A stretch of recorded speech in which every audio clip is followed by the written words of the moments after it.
Growing up an only child in a no-frills kind of family, I learned early to make do and dream big. My folks did their best, giving me a shot at a decent education. They said, "Elise, make something of yourself." So, I did. I chased a career in fashion design. College was where the world opened up. It was there I met Jake, another hopeful designer with as much grit as talent. We hit it off over sketches and sewing machines, pulling all-nighters in the studio, talking about the brands we admired and the designs we'd one day make. "You've got a wild mind, Elise. Ever think of starting your own line?"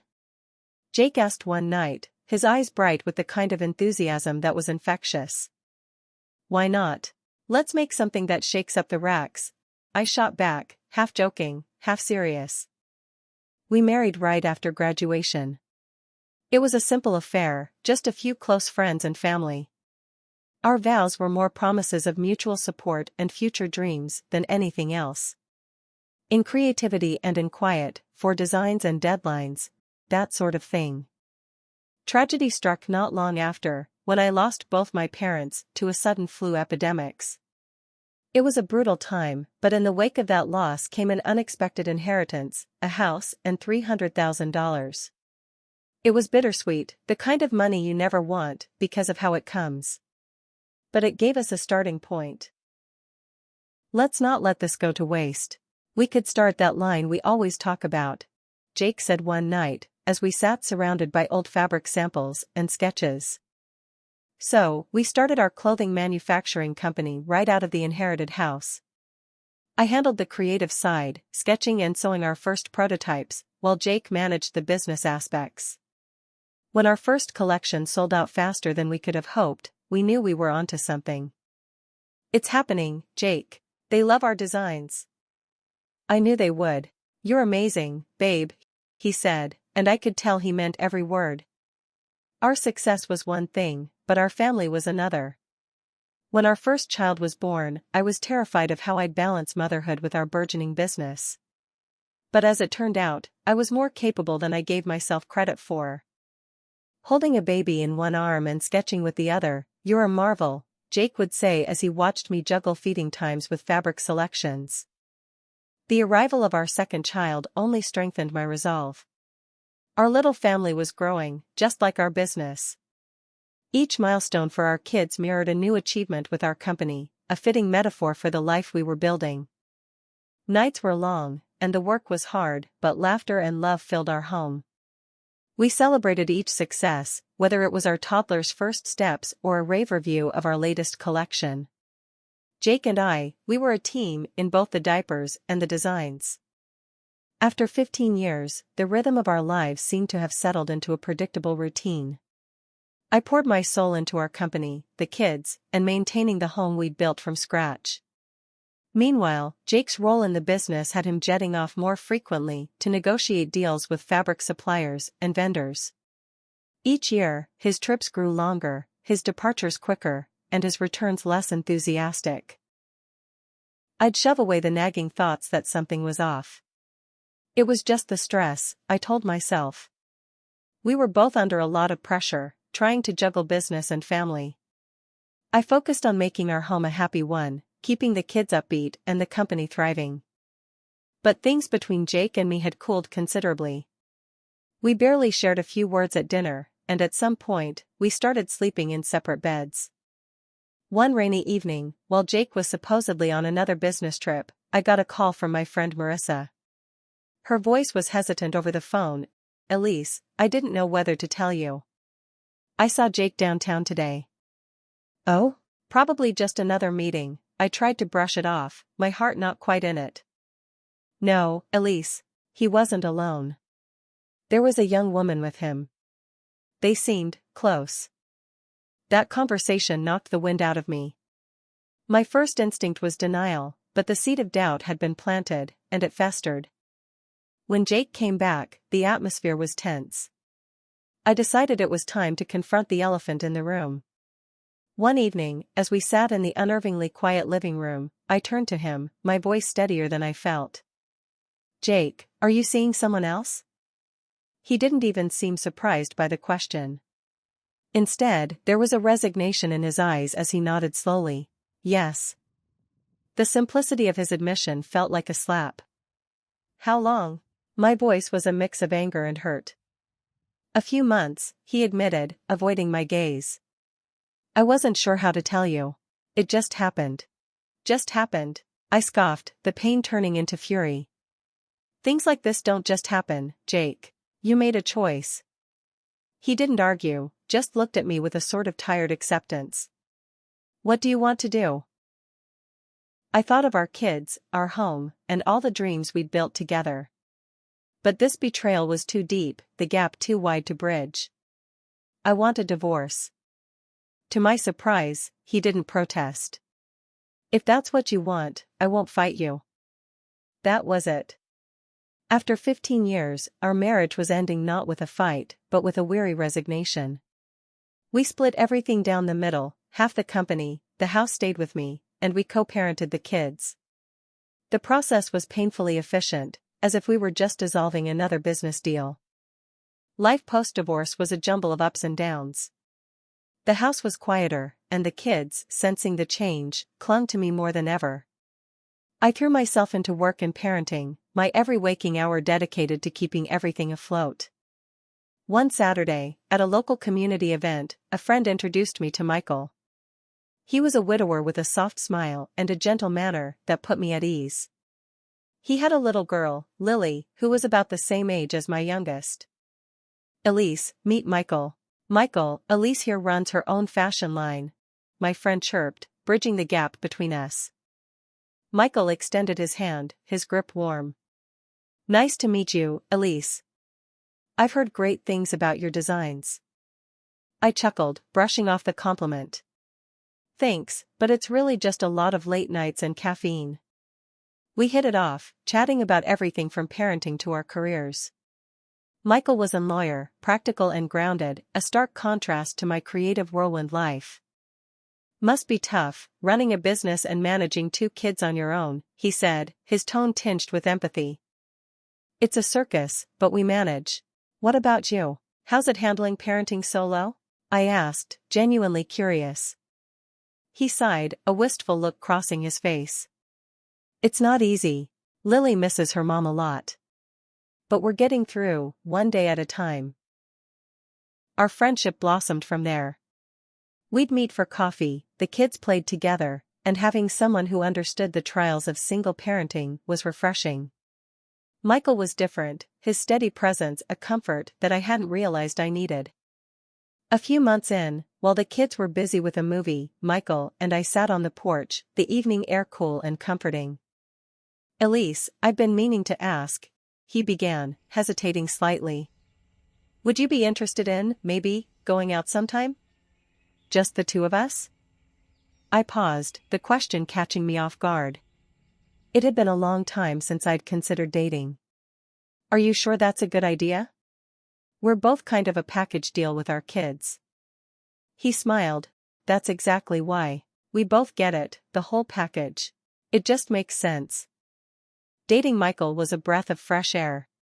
He was considerate and honest, qualities I'd come to value highly. The kids adored him, and Lily, with her cheerful chatter and bright eyes, won over my heart too. One evening, as we all had dinner together, Michael looked across the table at me, a serious look on his face. Elise, I know this might be soon, but I feel like it's right. How would you feel about making this a more permanent arrangement? I looked around at our blended family, laughter and chatter filling the air, and I felt a warmth spread through me. Michael, I think that sounds like a wonderful idea. We married quietly, a simple ceremony with the kids and a few close friends. It wasn't just a new chapter, it was a whole new book. A chance at happiness I hadn't dared to hope for. It was a seemingly normal afternoon until my phone rang, jarring me from my work. Seeing Jake's name flash on the screen sent a wave of unease through me. I answered reluctantly. Elise, I'm filing a lawsuit against you, Jake's voice, brimming with hostility, cut through the line. You got more than your fair share in the divorce. I've got the best lawyers now, thanks to my new father-in-law. We're going to make sure I get what I deserve, and I'm not just stopping there, I'm going to take everything from you. His words were like a cold slap. You can't be serious, Jake. We settled everything fairly. He scoffed. Fair? You think you left me any choice back then? You're going to pay for that. You were never a good wife, and now you're going to learn what happens when you mess with me. The call ended with his smug laughter, leaving me shaking and in tears. Michael found me like that, crumpled in the corner of our living room. Babe, what's wrong? His voice was laced with concern as he knelt beside me. I wiped my eyes, struggling to steady my voice. It's Jake. He's suing me, says he wants to take everything. He claims I cheated him in the divorce. Michael's face hardened. He won't get away with this, Elise. I'll take this to court myself. We'll fight him, and we'll win. He has no ground to stand on. His assurance was a small comfort, but the storm was just beginning. Weeks later, the situation exploded again, this time publicly. I was at the school, just picked up the kids when I saw Jake and his new wife, Jessica, smirking in the parking lot. Jessica caught my eye, her look one of pure malice. Looking pretty rough, Elise. Guess Michael's going to run off soon too, huh? Just like Jake did. Her words stung, and I clenched my fists, trying to keep my cool in front of the kids. Jake chimed in, his voice loud enough for others to hear. Yeah, Elise. Look at you, and these kids. Maybe I should take them too, since you can't seem to handle anything right. The murmurs from other parents were audible, my humiliation complete. You need to shut your mouth, Jake. Not in front of the kids, I hissed, anger boiling over. He just laughed, a sound so cold it made my skin crawl. What, can't handle the truth? See you in court, Elise. They walked away, leaving me there, seething and humiliated. But the fire inside me had been stoked. This wasn't just about defending my assets anymore, it was about protecting my dignity and my children's future. We need to dig deeper, Michael. There's more to this than just a lawsuit. I want to know what he's really up to, I said when I got home. Michael agreed immediately. Let's get someone on this. A private investigator, someone who can uncover whatever Jake's hiding. We found a reputable PI the next day, someone with a knack for discretion and thoroughness. I briefed him on everything, Jake's sudden lawsuit, the threats, his new life, everything. Mr. Thompson, I want to know who he's really dealing with, what he's doing with his business, everything, I instructed. The PI nodded, jotting down notes. I'll get on it right away. You'll know everything soon. The past few weeks felt like a whirlwind of stress and suspense as we waited for any news from the private investigator. When my phone finally rang with an update, my heart was pounding so hard I could barely speak. Mrs. Michaels, I have some concerning findings about your ex-husband, Mr. Thompson, started without preamble. Tell me everything, I said, steeling myself for the worst. Well, it appears Jake has been involved in multiple questionable activities. Most disturbingly, he's currently having an affair with an underage girl. I have solid proof of this. I sat stunned, a mix of disgust and anger boiling inside me. That's horrible. Can we use this in court? There's more, Mr. Thompson continued. I've also uncovered that he's been undermining your business. He's been secretly approaching your clients and key employees, offering them better deals to move over to him. The depths of his betrayal cut deep. He's trying to destroy me and my company, I muttered, fury replacing shock. Yes, and there's evidence of him trying to tarnish your brand too. He purchased a batch of cheap, low-quality products and released them under your brand name to damage your reputation. After hanging up, I immediately forwarded the details about Jake's affair to his current wife, Jessica, who had mocked me at the school parking lot. It was a petty move, but she needed to see the kind of man she was defending. Within hours, my phone rang. It was Jessica, sobbing uncontrollably. Elise, I'm so sorry. I saw the emails. How could he? I was horrible to you, and all along, Jake was. Jessica, calm down, I interrupted, my anger softening a bit at her distress. Look, what's done is done. I believe you didn't know. She sniffled. I want to help you, Elise. I want to get back at him. He's been lying to us both. I hesitated, then agreed to meet her at a local cafe. When we sat down, Jessica slid a folder across the table. These are documents and emails from Jake. He's been diverting clients from your company to his. He's planning to ruin you completely. Flipping through the documents, the scale of Jake's treachery became painfully clear. He had set a trap to discredit me and take over my business at a fraction of its value. I looked up from the papers, meeting her eyes. Jessica, thanks for bringing this to me. Let's not tell Jake we know. We need a plan. She nodded, wiping away a tear. Anything you need, Elise. I'm with you. As the date for the court hearing drew closer, the alliance between Jessica and me solidified into something unexpectedly powerful. We met frequently, strategizing over coffee in the same little cafe where we first plotted against Jake. Jessica was surprisingly forthright, a stark contrast to the woman who had once mocked me. Elise, I brought more emails today.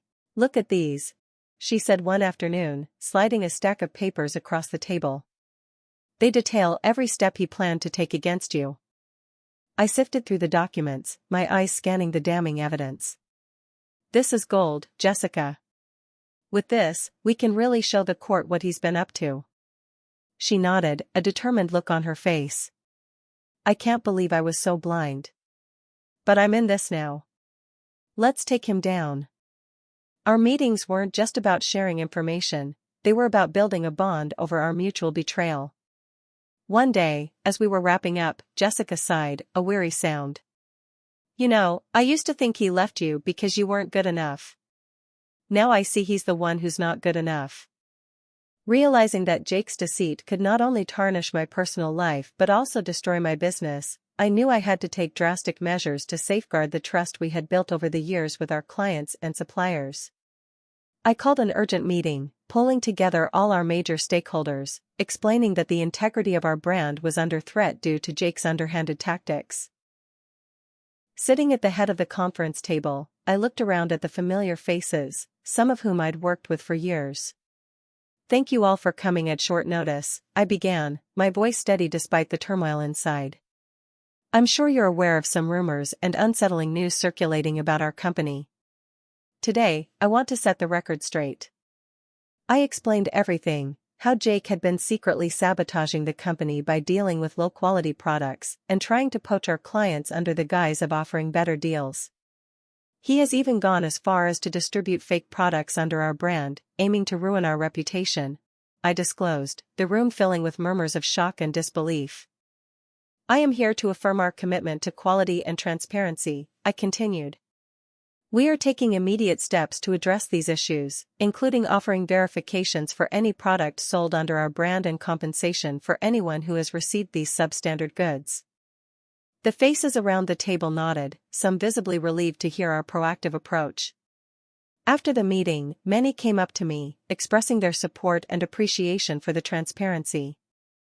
We've always valued your leadership and your products, Elise, one longtime supplier said.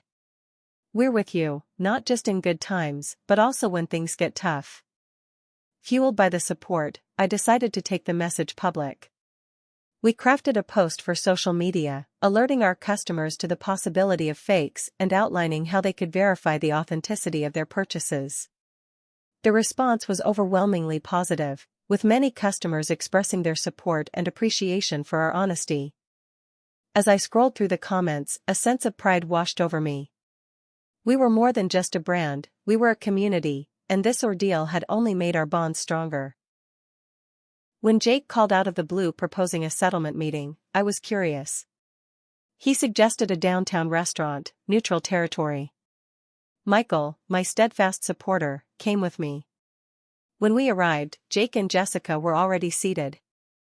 As we sat down, the air was thick with tension, a stark contrast to the clinking of glasses and the low hum of other diners enjoying their evening. Jake wasted no time in laying out his terms. "I've decided to be generous and forgive you, Elise," he started, his voice dripping with a condescension that made my skin crawl. "All I ask in return is for your best clients and a small compensation of $1 million. The audacity of his demand was so outrageous that I couldn't help but laugh. "You're joking, right?" I looked him straight in the eyes, my amusement fading to steel. "Not only will I not give you anything, but I'm also suing you, Jake. For libel and copyright infringement. We have all the evidence we need to back it up." His smug smile faltered, but he quickly regained his composure. "Oh, please. You think you can scare me? Jessica's father has lined up the best lawyers money can buy." As he finished his threat, Jessica, who had been silent until now, stood abruptly. Her chair scraped loudly against the floor, drawing a few glances from nearby tables.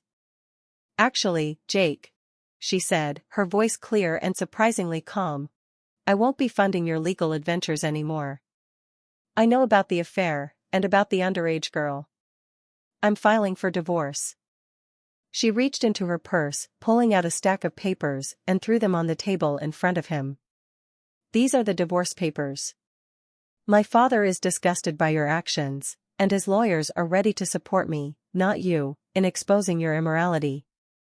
Jake's face went pale, his eyes darting from the papers to Jessica and back, as if he couldn't decide which was more damning. He started to speak, to plead, but Jessica turned to me.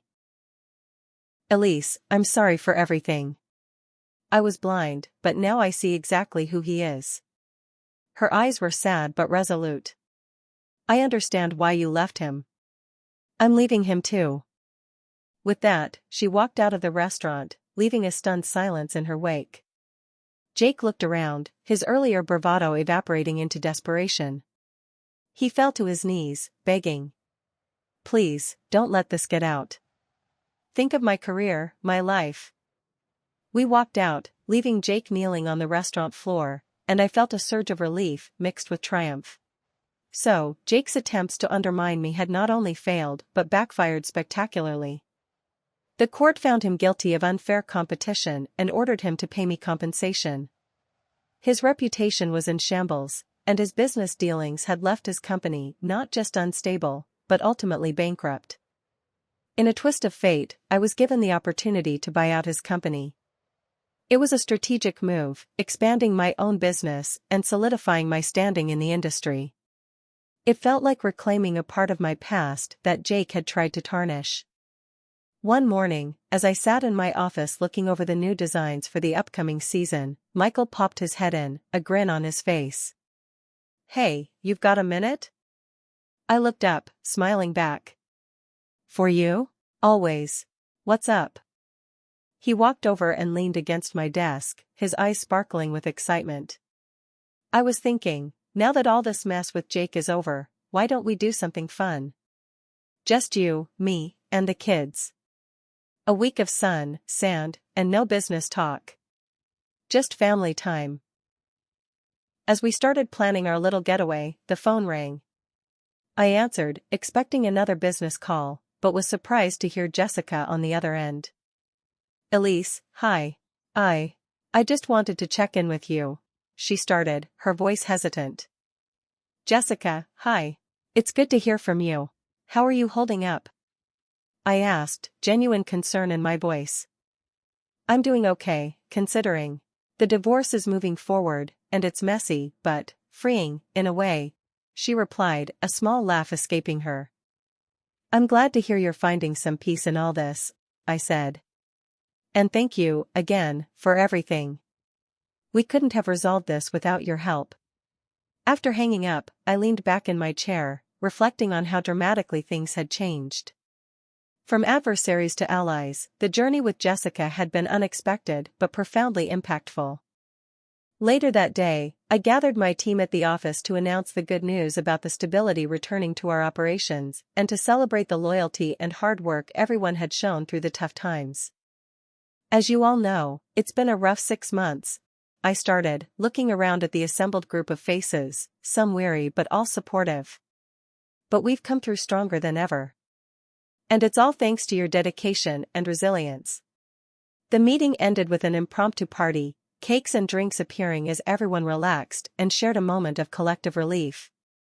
That night, at home with Michael and the kids, I felt a contentment I hadn't known in a long time. We sat around the dinner table, laughing and talking about our upcoming trip to the beach. This chapter of our lives was closed, not with regret but with a newfound appreciation for the bonds that had been tested and strengthened. It was time for new memories, new joys, and a renewed sense of peace.